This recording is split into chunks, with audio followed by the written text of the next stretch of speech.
Pastor, quão importante foi John Wycliffe para a história da Reforma? John Wycliffe é considerado a estrela da manhã da Reforma. E ele deu uma contribuição muito significativa.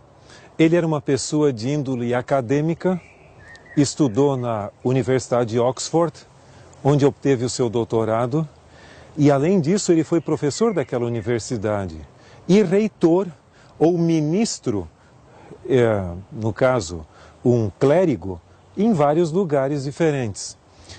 Mas ele escreveu vários livros importantes que romperam com a autoridade católica e papal, principalmente no sentido de a sua autoridade temporal.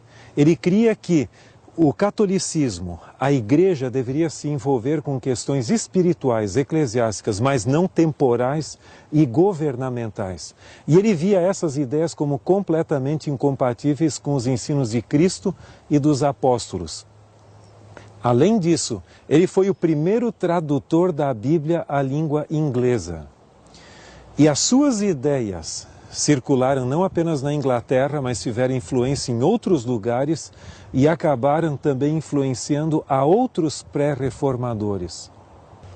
Pastor, fale-nos mais um pouco sobre os escritos de Wycliffe. A contribuição de Wycliffe pode ser dividida num período mais político, onde se envolveu mais com a questão da igreja em si e seu envolvimento político, e depois a fase mais eclesiástica ou teológica. Ele escreveu várias obras importantes sobre a questão política da igreja e seu envolvimento em questões temporais. Segundo ele, a igreja deveria permanecer leal ao seu propósito do Evangelho, porque assim Cristo e os apóstolos agiram. Por sua vez, a igreja de Roma estava envolvida em questões políticas estatais, ele não aceitava, e nos seus escritos ele condenava essa questão. Além disso, você vai ver que uma das obras mais importantes dele foi o seu comentário sobre toda a Escritura.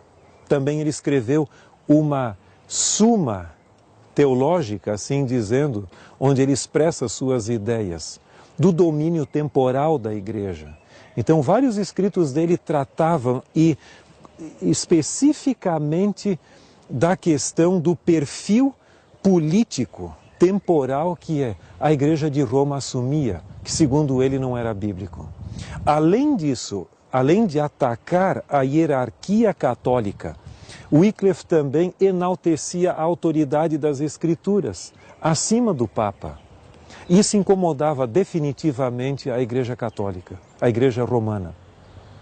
E, consequentemente, essas ideias acabaram sendo aceitas por outras pessoas, como no caso você tem Hus, o próprio Lutero, talvez mais próximo de Hus do que de Wycliffe, mas de qualquer maneira ele foi um indivíduo, um precursor do que viria a ser a Reforma, no sentido de romper com a autoridade da Igreja dominante, da Igreja Católica, e enaltecer a autoridade das Escrituras. Qual o significado que lhe atribuem de ser a estrela da manhã da Reforma?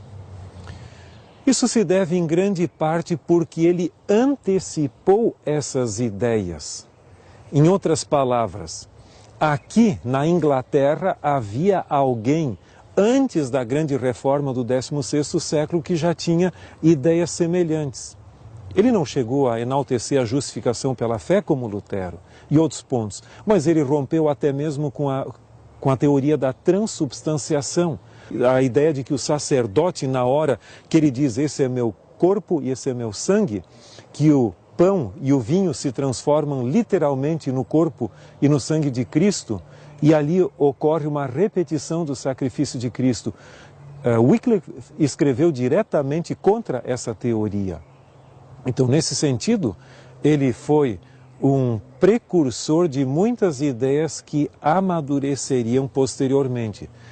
Agora, elas não tiveram toda aquela influência que a reforma do 16º século teve, porque houve uma sucessão de tentativas de queimar seus livros, de apagar suas ideias, até mesmo a própria Universidade de Oxford fez uma listagem de pontos divergentes da teologia católica da parte deles. Então houve esse tipo de rompimento e tentar abafar, suprimir, extinguir as suas ideias.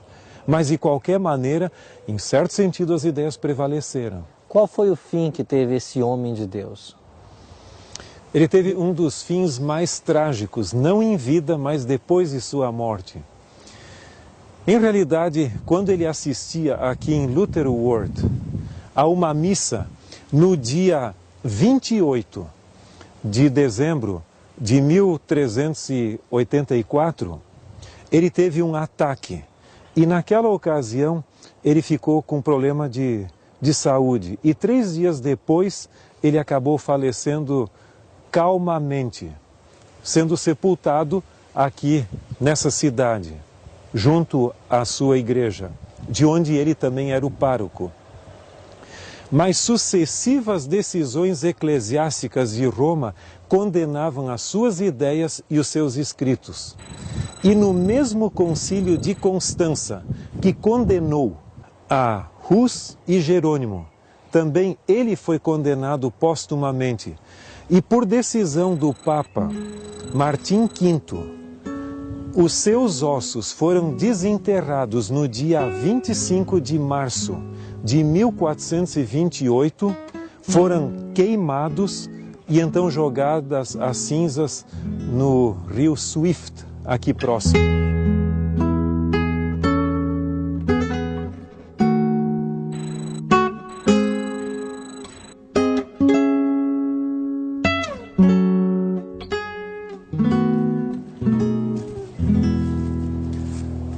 As cinzas de Wycliffe foram então trazidas para esse pequeno córrego chamado Swift. E como disse alguém, desse córrego foram para o rio Avon, depois para o Severn, para os mares estreitos e finalmente para o oceano. E essa é uma bela analogia de como as ideias de Wycliffe se difundiram pelo mundo. E hoje nós temos toda a fé protestante, evangélica, como um fruto de vários desses heróis que deram a sua vida em favor da causa do Evangelho.